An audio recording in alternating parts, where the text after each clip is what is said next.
Hello AP World History students, welcome back for our final video reviewing for the AP exam with 1750 to 1900. So for this video, what we're going to talk about today is the age of imperialism. So how did mostly European countries, but also Japan later on, were able to start taking over the world? And of course this image right here, like showing this kind of like is I think maybe the image of imperialism is you have all these European countries meeting in one room together and trying to divide the world up. And one of my favorite pictures to point out, if you look in the very back right there, you can see the Ottoman representative to the meeting was sitting there with his head down in shame, going like this meeting is not going too good. So jumping to China, so remember when last we talked about China, we had a lot of European countries trying to trade with them, and China saying, all right, we'll trade with you a little bit, but you have to do it in these certain zones, these canton system, and you can only trade with a Chinese government-approved merchants. And Europeans in particular did not like this very much because they thought they could get better deals outside of those markets. They probably were right. Also, but the biggest problem that I think the Europeans had was they didn't really have any goods the Chinese really wanted and would pay top dollar for. And eventually in the 1800s, that started changing with opium, which was found in Central Asia, especially, and like you can say, English got from India, could get from India as well. And this was a drug that was obviously very bad. You can make opium with it. So Chinese government try to logically remember that one of the documents talked about. It's like, England, stop selling us this stuff. It's a poison to our people. But of course, that's the only thing that a lot of Chinese people would actually purchase. In the black market in particular, Europeans kept on trading and trading and trading, which resulted into a series of war between China and England in particular. And the English and Europeans ended up winning a lot of those series of war because of Industrial Revolution. They just had better military weapons than the Chinese government. So this is the start of the century of humiliation for the Chinese point of view, where Europeans were able to come in there and dominate them and force them to do things. And again, I want to reiterate, for most of world history, I would argue, yes, China is probably the most wealthy country in the whole entire world. It was only starting in the 19th century, 1800s, that Europeans were able to take charge. And I would say the number one reason why is because industrialization. They were able to corner the economic market and produce more deadly weapons than other countries. And as a result of the Industrial Revolution, the Europeans were able to call dibs on a lot part of China. Now, China still was technically an independent country. However, right here, the spheres of influence, different countries started calling dibs on different parts of China. Where they said you can have to trade with us and exclusively only with us. So you can see right here, British calls dibs on a lot of parts.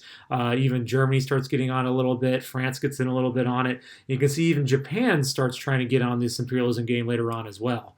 And one country that did not join in on this was the United States because we were relatively late to the game. So for our especially U.S. history, you'll talk about this more, is the open door policy, where basically we said, we shouldn't have spheres of influence. It should just be free market, and you let every country trade freely between these different spheres. There shouldn't be called dibs on certain things like that, which is really just our attempt at saying we were late to the game. Please let us have some piece of the market ourselves.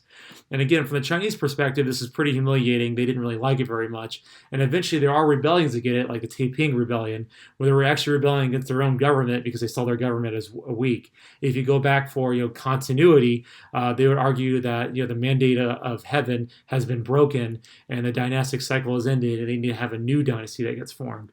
And that dynasty did not get formed, partially because a new dynasty did not get formed, partially because European countries were able to prop up the Manchus who were in power during this time period to keep them going. Because from the European perspective, Western perspective, they want to have a stable government in charge, the one that was favored to the Western powers. The Western powers didn't want to rule the government; they just wanted a pliable government that would basically do what they wanted to do. All right. So meanwhile, in Japan, they were seeing what happened in China, and they were worried that what happened in China could very much happen to them. So that was actually, and the person that really provided that scare with Matthew Perry, which was actually an American person who came in on a steamboat, and Japan quickly realized that they were outmatched, and they would be outmatched in battle, and they quickly needed to change course with what they were doing, and basically do a lot of reformations going on there. So the first reformation they did was they restored their emperor into charge, and they got rid of the shogun, which was their military leader. And then they sent a bunch of Japanese diplomats to European countries to basically learn from Europe what are some innovations that Europeans did that Japan should copy in order to rapidly catch up with them.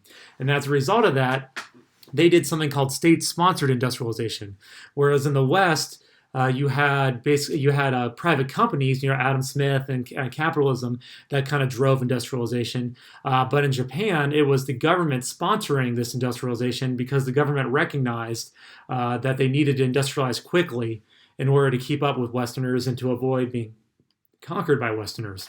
And in fact, they industrialized so well at the end of the 19th century, or maybe I think this was just at the beginning of the 20th century, they ended up fighting Russia in the Russo-Japanese War, and they were actually able to defeat Russia in that war, which is kind of like which is a big war from, I think, especially European context, because this is one of the first times when you had a head-to-head war between a non-European country and a European country, and the non-European country was able to defeat them. And last but not least, I want to show you this image because I think this image kind of highlights Japan and how they viewed this industrialization. Whereas on the left-hand side, you can see Japan. They fully industrialized and adopted the best part of Westerners without having to have Westerners conquer them. Whereas on the right-hand side, you can see China. They kind of stuck to their traditional ways of Confucianism, but not industrializing. And as a result, you can see behind the Chinese, you have Westerners basically playing as puppet masters to the Chinese. Chinese weren't in control of their own fate anymore. Moving on to another Asian power would be India. And if you recall, India was controlled by England, or more importantly, India was controlled by the British East India Company, which was a private joint stock company that ruled them almost essentially as their own company themselves. And sepoys were these Indian soldiers that were help running India for them. Because if you recall, there was a lot of Indians living in India and only very, very few amount of British people actually there. So the only way that the company could actually rule India was through a lot of Indians helping them rule. And what caused this rebellion, the sepoys to rebel against them, the spark that got it going, was there was actually a lot of pig fat on the cartridges of the guns that the sepoys were carrying, which if you remember, especially with Hindus, this was and Muslims themselves, this is against, what their religious beliefs to be able to, eating pig fat. So this caused the rebellion to happen, and eventually the British government was able to squash it. But politically, one of the things that happened as a result of the Sepoy Rebellion, that it was no longer company rule, it was actually English government rule over the India. And the English government continued to rule over India as a royal colony until after World War II, when eventually Gandhi was able, not just Gandhi, but the leader of Gandhi was able to break rule and make an independent Indian government. The other big term I want you guys to know during this time period, and as we're moving on to talk about other things, is social Darwinism. And the poem that I think highlights social Darwinism is White Man's Burden, which is the idea that Europeans and Westerners, including the United States, saw the white man as the most civilized people, the civilized race in the whole entire world, and therefore it was the white man's burden to educate those lesser races on how to be civilized. I mean, if you look at it from the European perspective, it's like, hey, look, we industrialized first. We're able to take over these other empires. So therefore, clearly, if you do Darwinism, clearly the best races eventually won out. And now it's our jobs to basically civilize those other ones. So this is a famous painting that I can almost guarantee you'll see next year in U.S. history, where the United States is supposedly tutoring the colonies they get from Spain in the late 1890s. You have Cuba, Puerto Rico, Hawaii. I think the Philippines is the other small one right there. Philippines was a colony in the United States for a certain period of time. So it's this idea that these European powers have to do it. And I would once again argue there's nothing inherently that makes Westerners better than other races, quote unquote, even though I'd say races is an invention of basically Europeans and Americans. It's not an actual biological thing. But the reason why they were able to think that, at least, is because Europe was the first to industrialize, not because it's a biological fact. And probably the, I think, best example of social Darwinism, the most, I think, pungent example of social Darwinism was the Berlin Conference, which was run by Otto von Bismarck. This is actually Otto von Bismarck right here, if you remember from our previous slide, who was the guy who unified Germany. And essentially is they looked into Africa, Europeans, and they decided they wanted to conquer Africa because they had the basically technological tools to now take over Africa. Whereas beforehand, in the Age of Exploration, if you recall, they did trade with Africa, but it was mostly just on the coastline where they set up little trading posts. It wasn't until the late 1800s that Europeans were able to gain the technological advantage to actually start conquering Africa. So they got together, Europeans got together in a meeting, and basically with little and no knowledge of the people and the land that they're calling dibs on, divided up Africa. And so this is kind of looked on as an infamy right here, and in many ways also, social Darwinism, like the gall that these leaders were able to get together and just divide up the world, willy nilly in a meeting with like absolutely no knowledge of what they were talking about. And I think the most worst example of Africa, which you have different examples, like South America had diamonds and Western Africa had palm oil. I think the worst example of European abuse of Africa would be in the Congo, and they're producing rubber there, and the country running that was actually Belgium, but actually Belgium, the government wasn't in charge of it. The king, actually, King Leopold, actually established a private company and essentially tried to run the whole entire Congo as his private plantation for his own benefit. And he basically committed genocide in the Congo, where you can see right here he authorized the cutting off people's foots and hands if they didn't produce enough rubber for consumption for the Industrial Revolution. So remember, without the Industrial Revolution, for needing these raw materials, this exploitation probably would not have happened.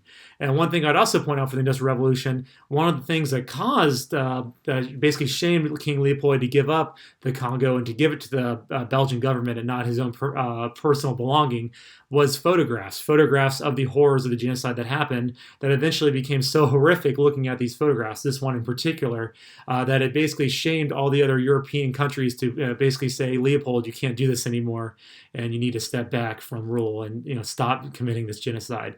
The exact numbers of how many Congo people actually ended up dying during this time period is hard to know, but I think I saw one estimate where it was 40 to 80 million different Congo people died as a result of King Leopold's greed just to get rubber.